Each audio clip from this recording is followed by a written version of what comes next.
I never saw God, but I absolutely knew that God was that light.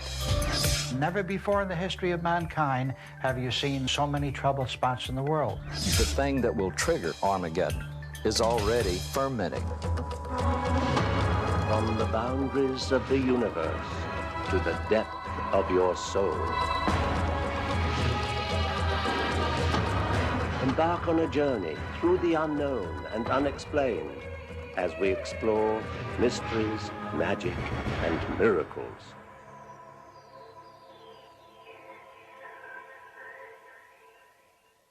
Hello and welcome. I'm Patrick McNee. Earthquakes, fires, floods, and riots have been plaguing civilization in recent years. Why? That's a question we'll address in the next half hour, and you can draw your own conclusions.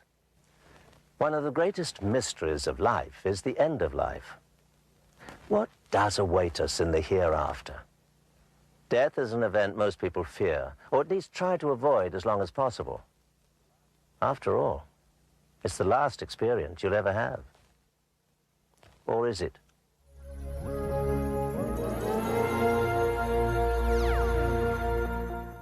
We shot right into the bright light. We had no black tunnel. It was not a, it was just a very loving, loving experience. I mean, it was the most positive experience of my entire life. But I knew I had work to do here. You never forget it. It's a reality that's separate from here. And you are finally you. You are not bolted and halted. You're not weighed down with the personality. You're more complete. And then my son and I went over to a curb and we sat down and we started talking about it. I mean, we knew each other was there in it, and we just felt each other's feelings. It was hard to describe it. We felt the being's feelings, we felt our feelings. It was just like we were all there together. With continuing advancements in medicine, it's no longer unusual for people to be brought back from death's door. To learn more about this miracle, reporter Susan O'Leary spoke with Diane Morrissey, president of the Southern California International Association of Near-Death Studies. Diane, first of all, for everyone knows a little bit, but tell us, what is a near-death experience? A near-death experience is when someone's physical body comes close to death. And many are straight line, the heart stops sometimes. They can go into cardiac arrest or coma or have a trauma situation to the body. But a near-death experience basically is when the physical body comes close to death. What all does the association do? Well, the International Association for Near-Death Studies was started by Moody and Ring and Grayson many years ago, and it was developed as a support group to help people who've had near-death experience. And now they're estimating that there's probably about 13 million near-death experiencers just in the United States alone. And these are people that are very close to death and or clinically dead and experience being out of their body and looking back and seeing probably their physical body and themselves simultaneously, two of them at the same time. I was electrocuted by my fish tank pump. When I had been cleaning it, I set my hair and had plastic curlers and metal bobby pins.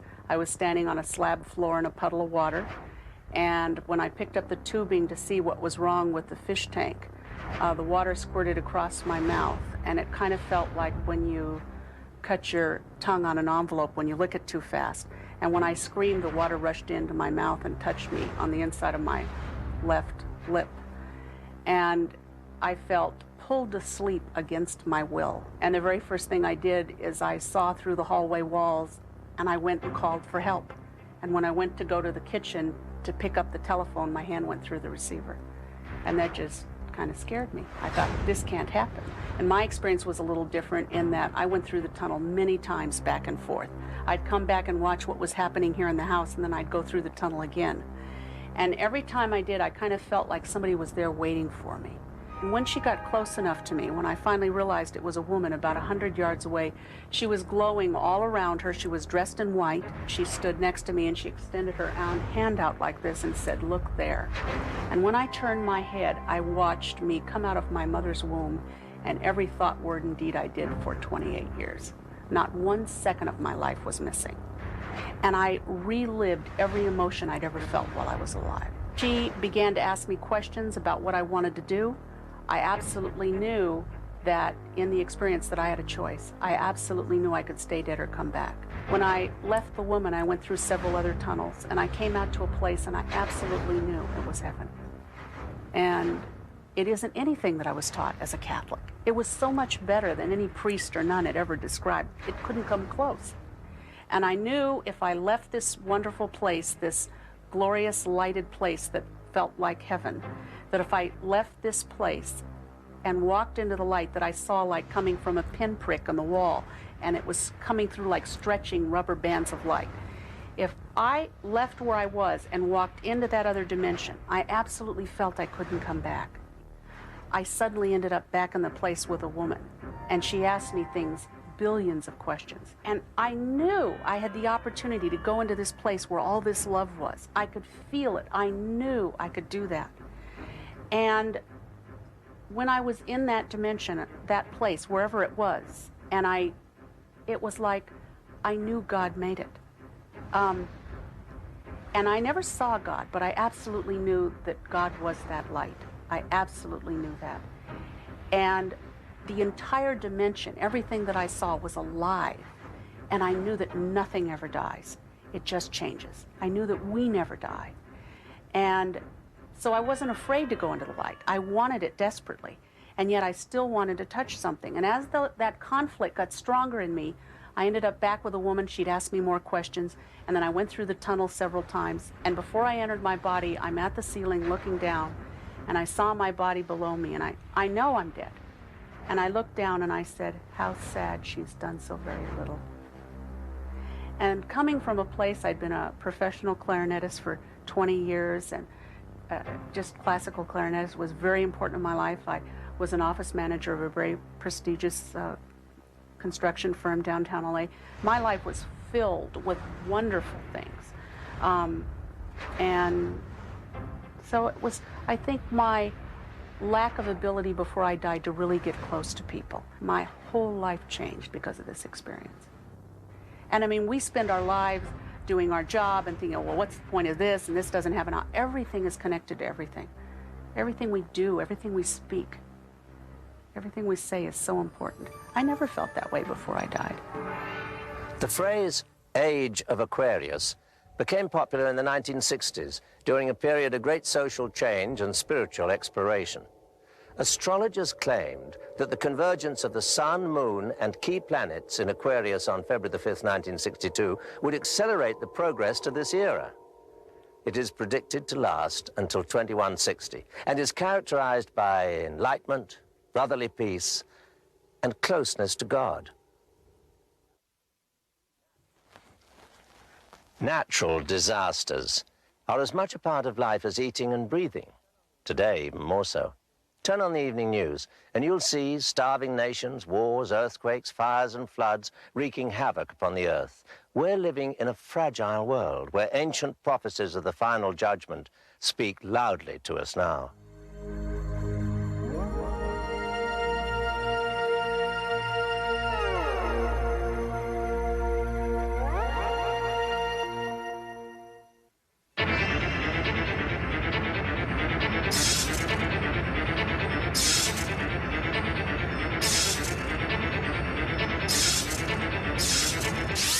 One such display of deadly force occurred here in Northridge, California, just north of Los Angeles. At 4:31 a.m., an earthquake measuring 6.8 leveled a great portion of the San Fernando Valley, caused over $1 billion in damage, and took many lives. It is by far the single worst disaster to strike us in recent years.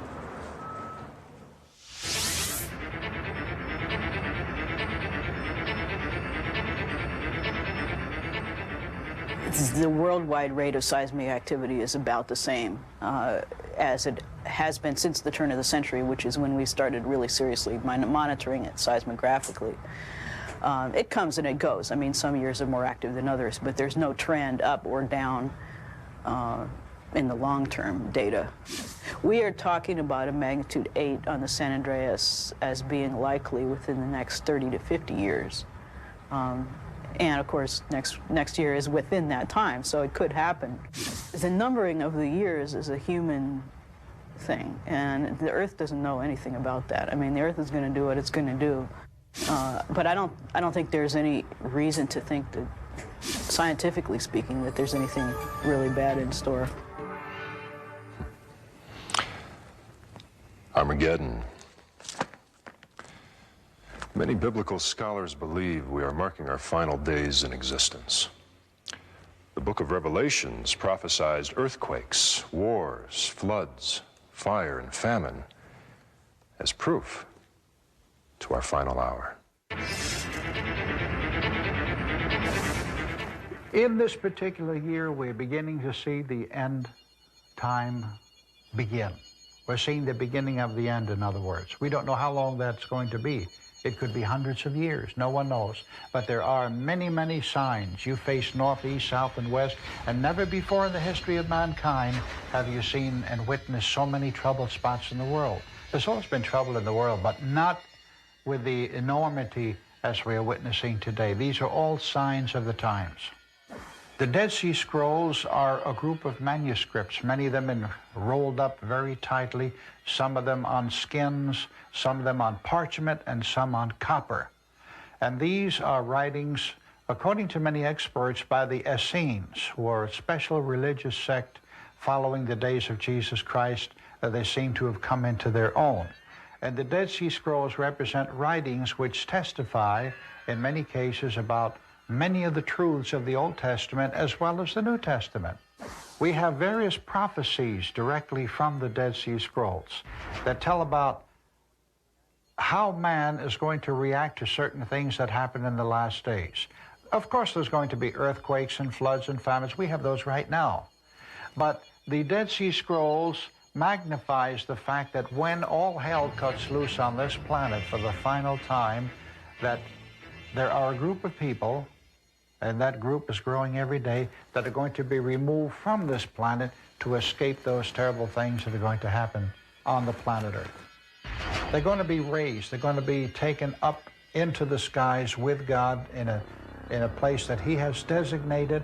And then after all these things have taken place on the face of the earth, including the revelation of the man of sin, whose number is 666, after his rule is completely finished and all evil forces are destroyed from this planet, and the earth itself is going to be renovated as by fire, then God's people are going to return to this planet, and then you're going to see the establishment of the kingdom of God.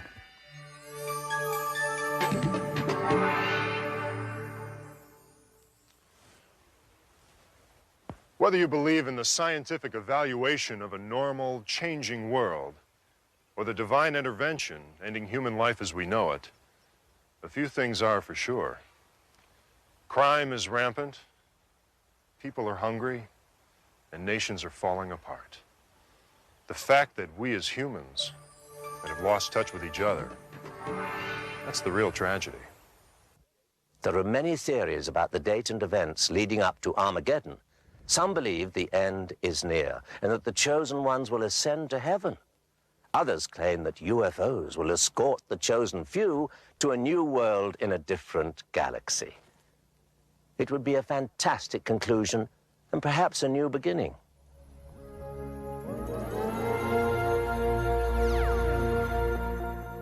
People seem to be getting anxious about what might be in the future as we approach the end of this millennium.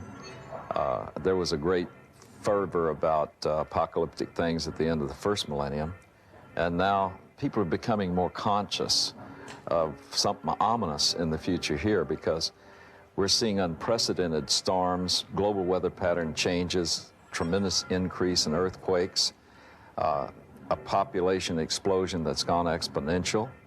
People are in an age of famine today. As one man said, most of the people who have ever lived on planet Earth are alive on planet Earth today. Armageddon is not just a battle, it's a whole war composed of many battles, but it's named after a particular hill in Israel that sits on the main trade route that connected 3 continents in that land bridge that Israel sits in the middle. And according to Daniel chapter 11, verses 40 through 45, it gives the movement of troops, the movement of forces. The first move will be a tremendous invasion by first the southern powers, which are the Muslim powers, connected by the great power from the extreme north, which is Russia. And they will make a combined attack on the Middle East and Israel. And this will touch off two counterattacks, one coming from Europe and another coming from the East, coming from Asia. The Western forces led by Europe will wipe out the forces of Russia and the Muslims. And then the last part of this tremendous campaign will be between the forces of Asia and the Western forces led by Europe. And it shows how that there will be a tremendous loss of life.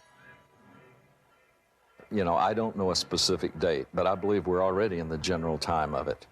The thing that will trigger Armageddon is already fermenting, and that is the dispute between the Muslim powers and Israel over who owns Jerusalem. But I think what's unique about today is, first of all, the most important part to all prophecy about the return of Christ and its nearness is the rebirth of the state of Israel after it had been scattered all over the world and persecuted.